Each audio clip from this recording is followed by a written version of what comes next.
World War II is over and the world is being carved up by the victors. Half of Germany and all of Eastern Europe fall under the control of the Soviet Union. The Iron Curtain comes down. America's former ally is now America's enemy as battle lines are drawn in a new kind of war, a Cold War. Most Americans believe a showdown with communism is inevitable. Many also fear that communist spies are infiltrating American institutions and threaten our way of life. Believe me, you communists can't keep fooling the entire world. American politicians begin their assault against communism. I am holding in my hand a microfilm of very highly confidential, secret State Department documents. These documents were fed out of the State Department by communists who were interested in seeing if these documents were sent to the Soviet Union. Lives and reputations are put on the chopping block. From Hollywood to Washington, D.C., from the heartland to Manhattan offices, loyalty becomes an issue, and the question, are you now or have you ever been, is used to probe communist infiltration. I am not and never have been a member of the Communist Party. By 1948, the House Un-American Activities Committee has already pursued suspected communists for a decade. The most famous witness called before the committee is Alger Hiss. A Harvard graduate, Hiss clerked for Supreme Court Justice Oliver Wendell Holmes and later served as a State Department official and an advisor to President Roosevelt at the 1945 Yalta Conference. In 1948, Hiss is accused of being a Soviet spy. Many are skeptical about his guilt, including President Truman. The reporter said, "Do you consider these investigations all red herrings?" And Truman said, "Yes." When the House Un-American Activities Committee calls Hiss to testify in 1948, a freshman congressman from California, Richard Nixon, leads the pursuit. I have no apologies to the American people for my part in putting Alger Hiss where he is. Along with Nixon, Hiss's primary accuser is Whittaker Chambers. Mr. Hiss represents the concealed enemy. A Time magazine editor and former communist agent turned informer, Chambers claims Hiss was a member of his old communist cell. In 1950, Hiss is convicted of perjury for lying to a grand jury about knowing Chambers and about passing stolen State Department documents to him. I identified him on several grounds which I think the record will show. While Hiss is grilled by Congress and a grand jury, government codebreakers are conducting their own investigation. They are hard at work deciphering wartime Soviet secret cables sent between Moscow and its operatives in the U.S. In 1946, they succeed in cracking the Soviet code.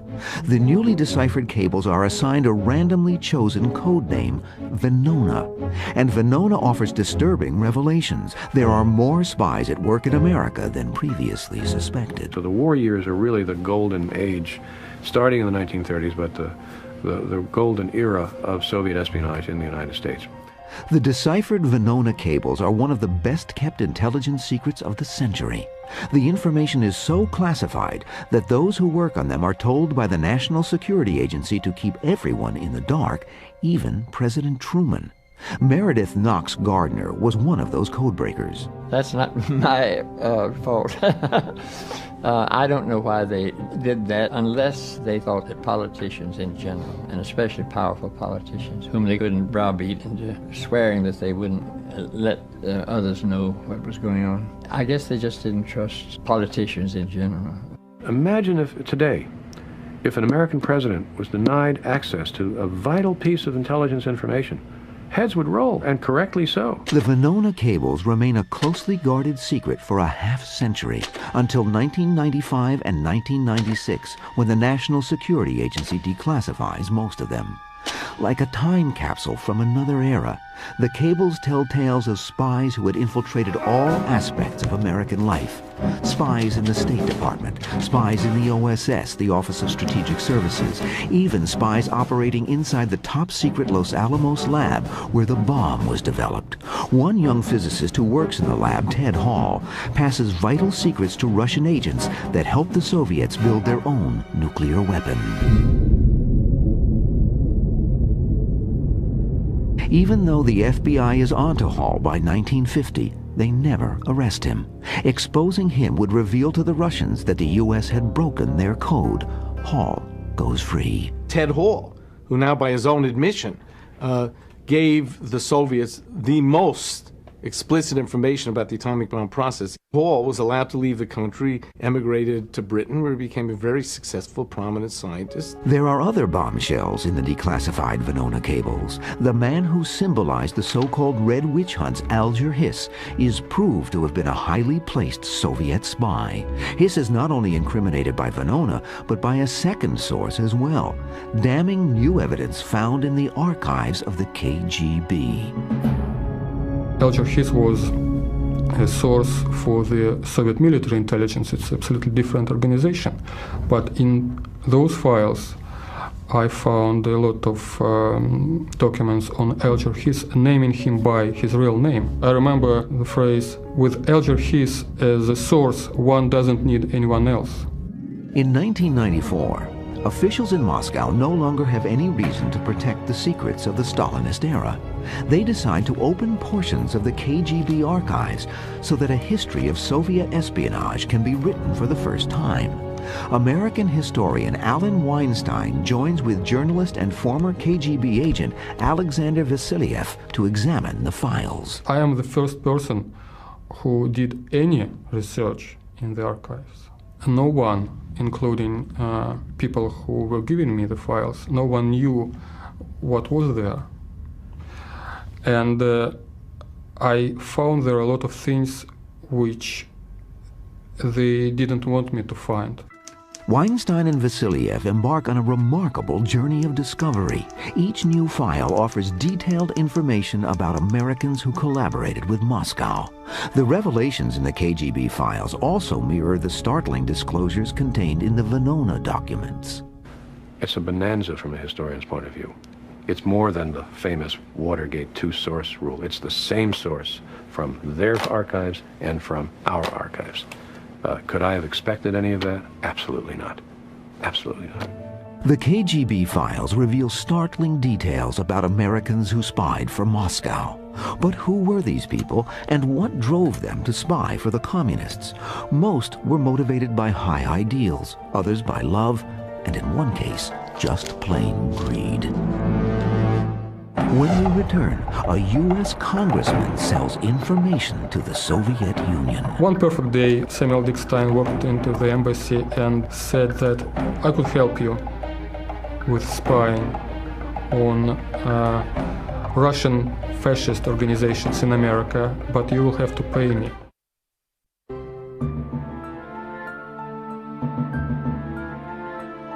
We go back to America in the 1930s. The Great Depression causes widespread unemployment. Many believe capitalism has failed. It's a fertile time for communism, and Moscow is looking for agents. People sympathetic to the cause, but who are not communists. Such people wouldn't be under suspicion and might penetrate to the highest levels of American society. One such man, however, is not a recruit, but rather a volunteer.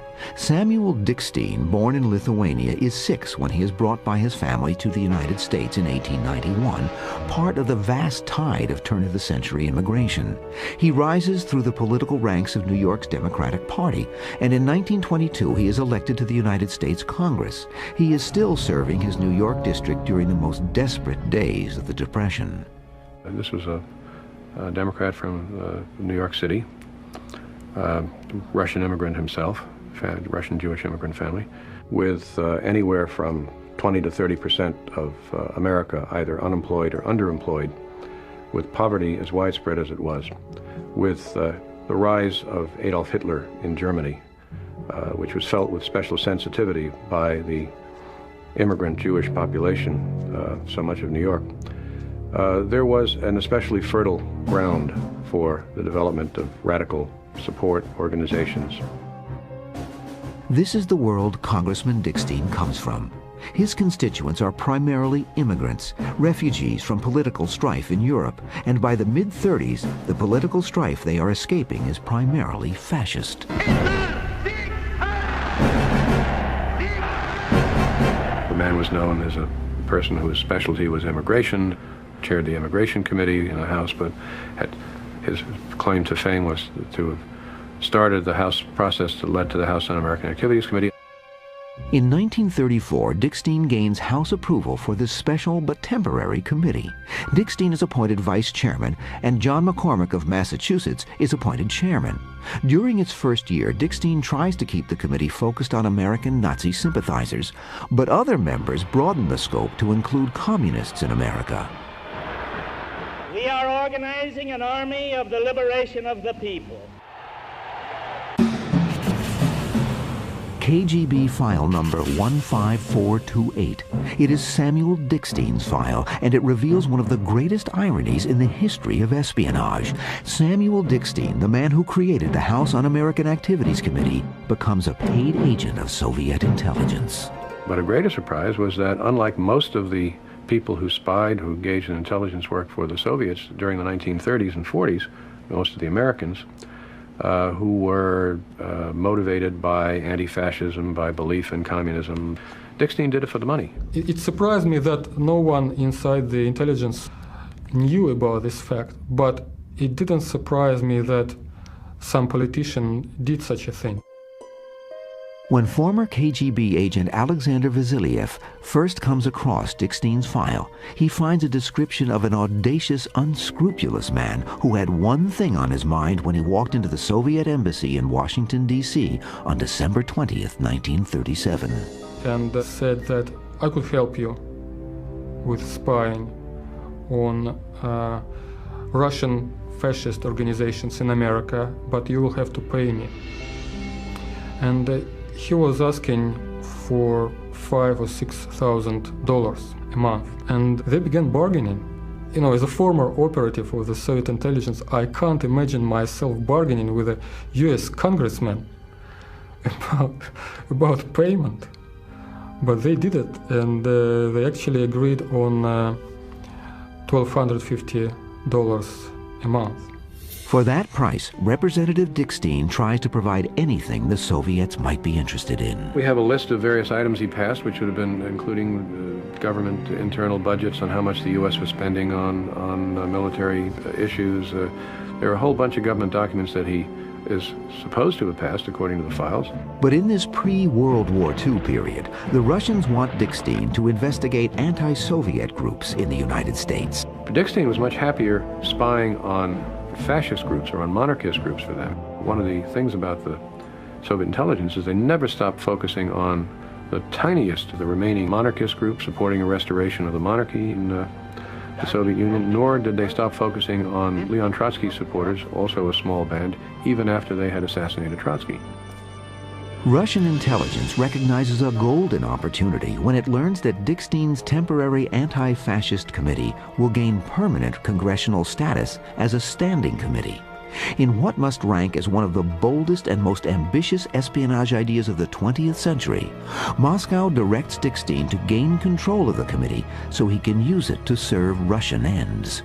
The idea was that he would steer away the investigation away from the communists and channel it to pro-Nazi, pro-German elements in the United States. That was the paramount idea about Samuel Dick Steen. It was a big political game. They wanted him to influence the US Congress in this direction. However, Moscow's plans are thwarted in 1938 when a coalition of conservative Democrats allied with Republicans takes control of the House. The liberal Dick Steen fails to even gain a seat on the new committee. His failure is a severe disappointment to his handlers. So is his greed.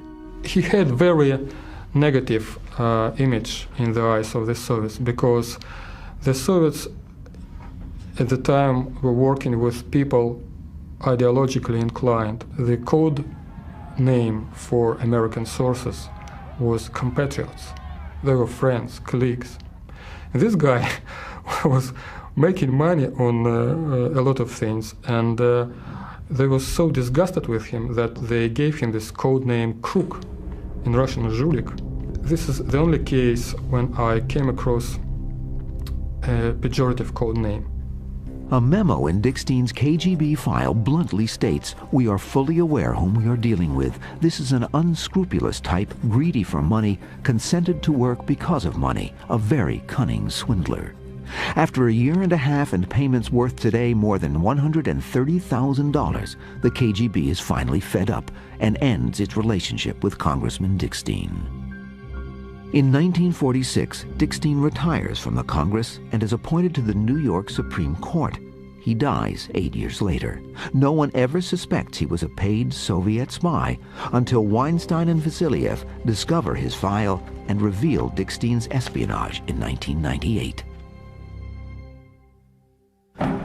When we return, some spy for money, others for love. A regular diplomat said to the intelligence folks, by the way, I'm sleeping with the daughter of the American ambassador to Germany. Does that have any interest to you? Between the two world wars, Stalin launches a ruthless campaign to transform the Russian economy and consolidate his power base. In the early 1930s, he reorganizes his state security agencies into the NKVD, which will eventually evolve into the KGB.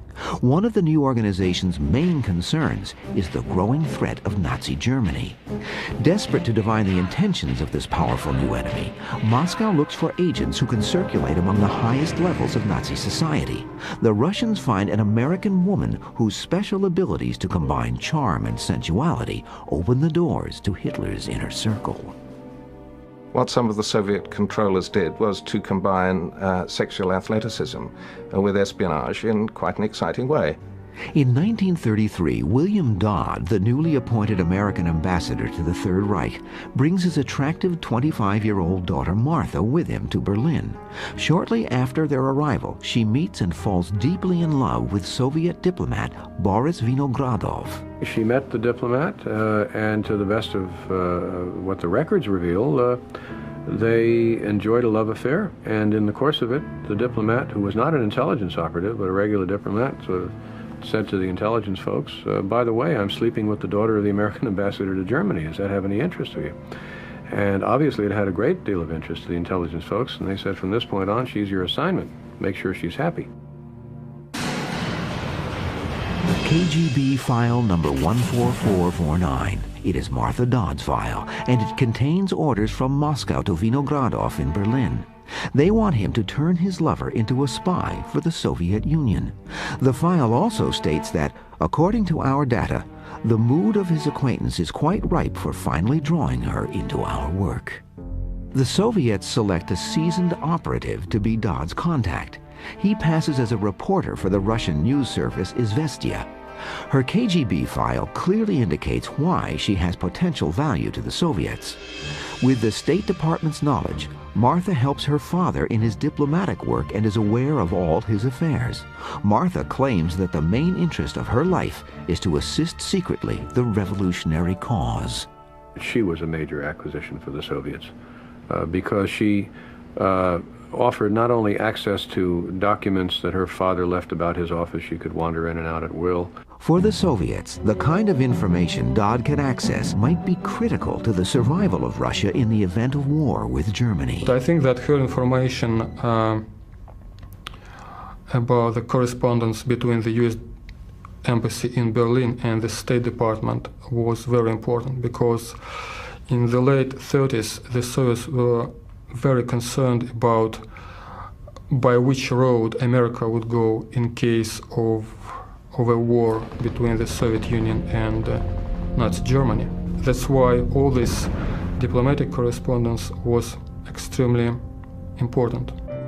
In an extraordinary note from Dodd herself that Vasiliev and Weinstein discover in her KGB file, she makes it clear that she has access to material from the highest levels of the U.S. government, and she's prepared to do anything that might be asked of her. It goes without saying that my services of any kind and at any time are proposed to the party for use at its discretion. Currently, I have access to the personal, confidential correspondence of my father with the U.S. State Department and the U.S. President. In 1934, Dodd's Soviet lover Vinogradov is recalled to Moscow, yet she continues to assist the KGB by sleeping with the enemy. She also moved in the highest diplomatic and political and military circles, And mind you, took lovers in many of those circles, despite the fact that her primary lover, the love of her life, as she said, was this Soviet diplomat. But that didn't stop her from moving about and leading a very energetic social life, let me put it that way. The long list of her lovers eventually includes German aristocracy, members of the Gestapo, and General Ernst Udet, second only to Hermann Goering in the German Air Force. Dodd supplies Moscow with remarkably valuable pillow talk, a stream of confidential data about German military units, tactics, and procedures. She forwards reports of Roosevelt's informal and private discussions about U.S. policy toward Poland, Japan, Germany, and Russia. She even offers to use her influence with her father and others to help the Soviets hand-pick her father's successor. According to Dodd's KGB file, her handlers take the extraordinary step of asking Stalin himself how she might best be used. By 1937, war is imminent and Dodd's days in Berlin are numbered, yet she still yearns for Vinogradov, who has been transferred back again to Moscow. Desperately, Dodd flies to Moscow and presents a letter to her KGB contacts. I, Martha Dodd, U.S. citizen, have known Boris Vinogradov for 3 years in Berlin and other places, and we have agreed to ask official permission to marry.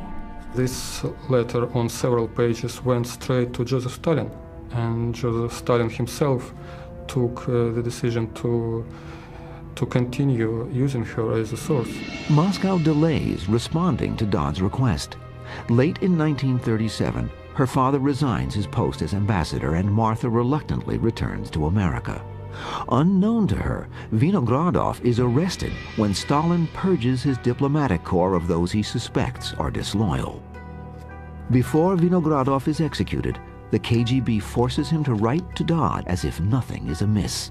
Martha writes back, unaware that her lover is dead. What I like about Martha Dodd also is that in a conversation, she once said, "I have a weakness for the Russians.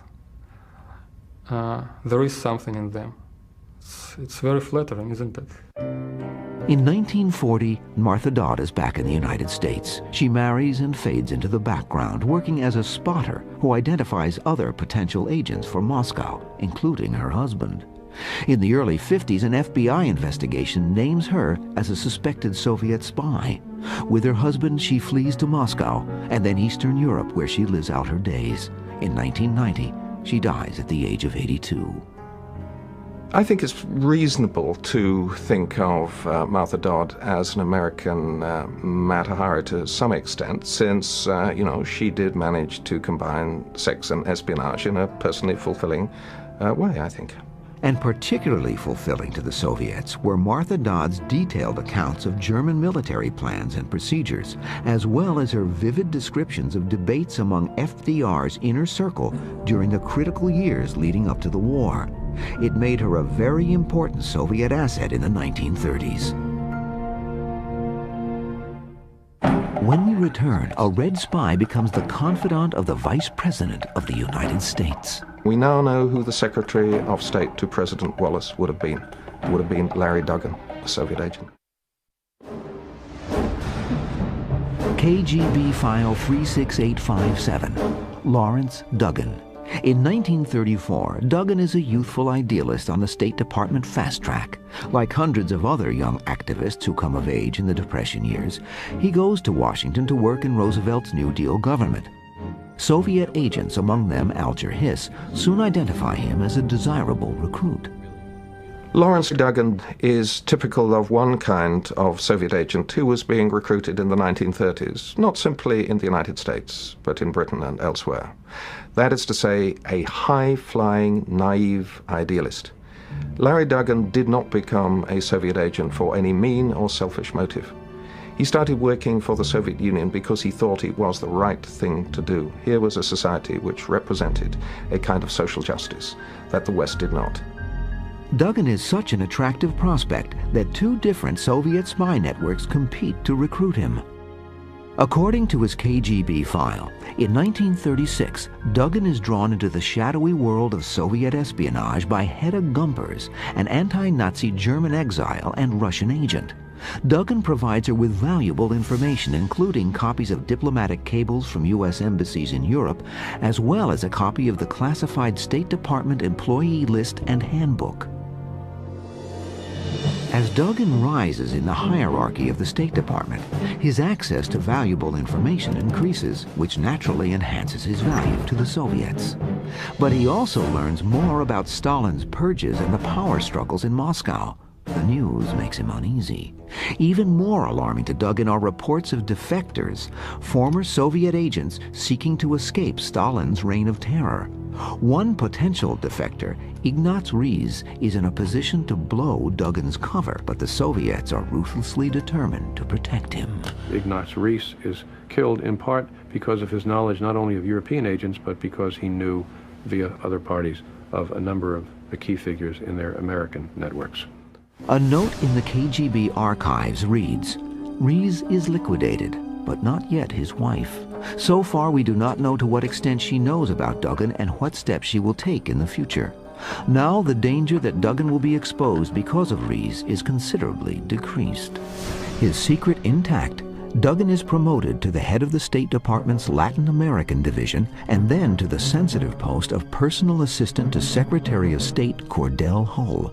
He also acquires a friend and supporter who could help him rise even further, the Vice President, Henry Wallace. This country belongs to all of us, and we have got to keep it at work to keep it strong. In Larry Duggan, the KGB came closest to achieving the biggest success it had ever achieved in the United States. We now know that Franklin Delano Roosevelt was terribly, terribly ill in 1944. In 1944, and for the previous 4 years, his vice president was Henry Wallace. Now, Henry Wallace had already worked out the major appointments in a Wallace administration. Had Roosevelt died in 1944, as it's entirely possible that he would have done, then we would have had a President Wallace. And we now know who the Secretary of State to President Wallace would have been. It would have been Larry Duggan, a Soviet agent. It is among the greatest what-if stories in the history of espionage. This decoded Soviet cable indicates how close Russia came to placing an agent in one of the highest offices in the United States. Kinyats is the Russian codename for Duggan, and Lotzman is Henry Wallace. The cable reads, "If Lotzman gets an interesting post, it goes without saying Kinyats must get in on it by using his friendship." However, this scenario never unfolds, and Duggan's world begins to crumble when former Soviet agent Whittaker Chambers identifies Duggan as a secret communist to a State Department security official. He resigns his post as Secretary of State Hull's advisor and tries to cut off all contact with his former spy masters. But details in his KGB file show that he is relentlessly pursued by his Soviet handlers. And one of the things that we tend to forget nowadays is the sheer tension that accumulated in some of those people in the United States who were working for the Soviet Union at the end of the Second World War. In December 1948, the FBI steps up the pressure on Duggan, questioning him about his relationship with Alger Hiss. Virtually on the heels of FBI questioning, the KGB comes knocking, demanding to know if Duggan talked. At 9 a.m. on December 20th, 1948, only days after his KGB interrogation, Duggan enters his office in New York. At 10 a.m., he plunges 16 stories to his death. Did he jump, or was he pushed? It's not certain that Larry Duggan committed suicide. He certainly fell from a very great height, and it's a very unusual kind of accident. Duggan's KGB file lays bare the details of how thoroughly Soviet agents penetrated the State Department. But recently uncovered KGB files also reveal how deeply Soviet spies penetrated another U.S. agency, a very secretive agency, the Office of Strategic Services, the OSS. There were a number of specific agents within the OSS who worked for the Soviets who passed along a variety of materials. And obviously, if you're running a foreign intelligence agency, it is useful, perhaps best, not to have double agents in your midst. The OSS had a number of them. KGB File 45049, Duncan Lee. Lee is a Yale graduate and Rhodes Scholar.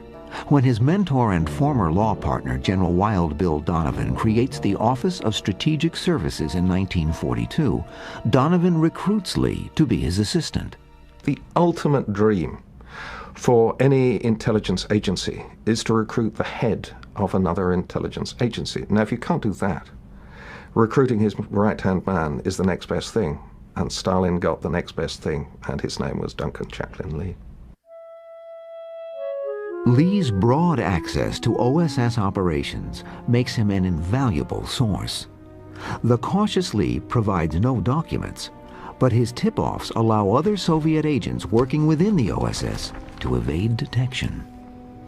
The Soviet Union was actually far more successful in gaining intelligence on its allies than it ever was against its enemies.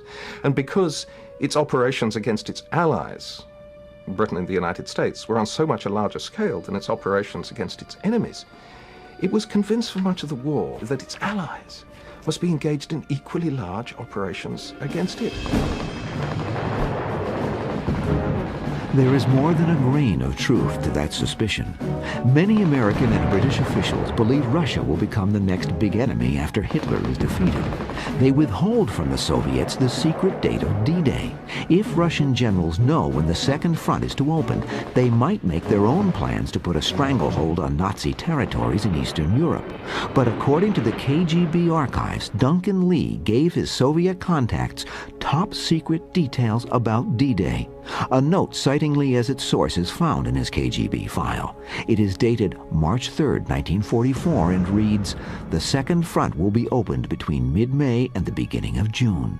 If they believed Lee's information, the Russians were now privy to the most important secret of the war.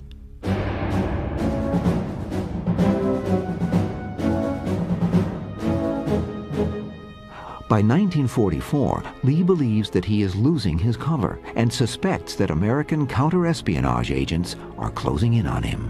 He got scared to death because he, as an American operative, he realized that all of Soviet sources inside American government organizations, sooner or later, would be discovered. As the war draws to a close, many of those who worked for the Soviets in the 30s and early 40s now regret their actions. Lee is among them. He is haunted by the implications of his wartime contact with the Soviets. He severs all ties with Russian agents. In 1948, his worst fears are realized when he is identified along with Algerhiss and Duggan as a suspected Soviet agent. Investigated by the FBI, he is never charged with any crime, in part because the investigations had no access to the evidence recorded in the Venona files. He is one of a number of OSS officials who provided information to Russia, but who escape indictment for exactly this reason. When we return, the leaks don't stop. An American gives the Soviets technology that changes the balance of power in Asia. Soviet armed forces after the Second World War would not have been in the big league had it not been for American technology.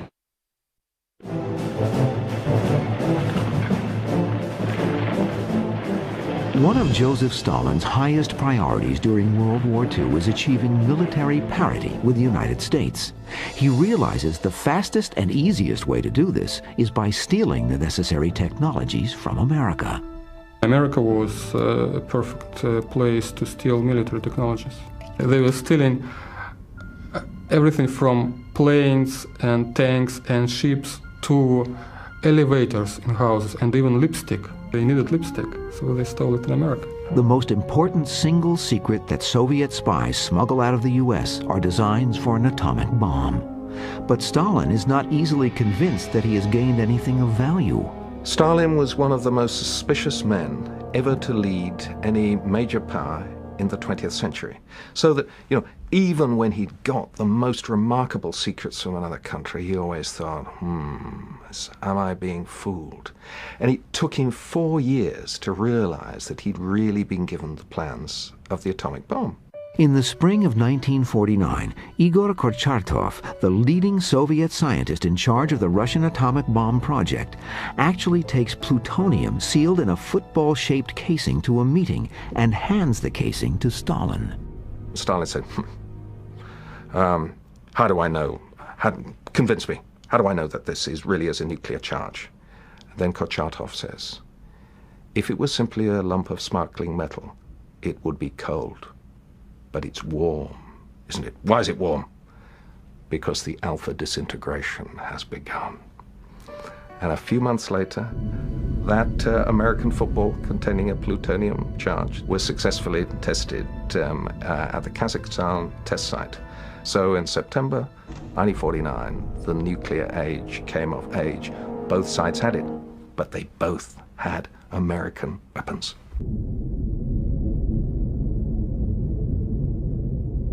Some of the atomic secrets are stolen by a Los Alamos machinist recruited by Julius Rosenberg, who runs a Soviet spy ring. Rosenberg and his wife Ethel are executed for atomic espionage in 1953. It's tragically ironic that Julius Rosenberg should have been executed for one of his sidelines. What we now know is that the Rosenbergs, Julius Rosenberg, with some help from his wife Ethel, was running one of the biggest scientific and technological espionage networks in the history of the United States. One of the key links to the illegal transfer of American technology to the Soviets is William Pearl, who is also a member of the Rosenberg spy ring. In the mid-1930s, Pearl joins a branch of the Young Communist League while a student at the City College of New York. After earning his engineering degree, Pearl goes to work for the National Advisory Committee for Aeronautics, where he helps design streamlined aircraft bodies and revolutionary new propulsion systems for a futuristic new class of aircraft called jets. By then, he is also a Soviet agent. He was one of the principal architects of jet engines, and the prototype for the MiGs that were used by the Russians to fight in Korea during the Korean War were the designs given to them by William Pearl. On June 25, 1950, North Korea attacks South Korea. One of their most effective weapons is the Russian MiG-15, the Soviet Union's first jet fighter. The American-dominated United Nations forces engage the MiGs with propeller-driven fighters, but the MiGs are far superior, and the UN forces suffer heavy losses. Only when the U.S. Air Force begins deploying the Sabre, America's first jet fighter, does the balance of power shift in its favor. It will be decades before the world learns the ironic truth. The West was almost beaten by its own stolen technology. As a result, the war in Korea ends in a stalemate, in part thanks to William Pearl. What I think hasn't been realized until quite recently is that the first American atomic bomb is not the only thing, far from the only thing, in American weaponry that the KGB is providing the material to copy. Jet engine is another. Soviet armed forces after the Second World War would not have been in the big league had it not been for American technology. And they depended throughout the Cold War even more on American technology than they did on Soviet technology. It is 1960, and William Pearl's treasonous activities blow up on the world scene on May 1st. While flying at 60,000 feet over the Soviet Union in a U-2 spy plane, Air Force Captain Francis Gary Powers is shot down. Powers is captured and imprisoned, a major propaganda coup for the Soviets. But how was Powers' U-2 detected? With American-issue technology, radar. The radar used to spot and target Powers' plane is based on plans stolen by Pearl and passed to Russia through the Rosenberg spy ring. If you just take atomic espionage, you put together all the data they got from their collective spies, of which we now know there were certainly a good many. This enabled them to make progress years ahead of time. The files of the KGB reveal that the Soviet Union had indeed penetrated to the very heart of America's most hallowed institutions.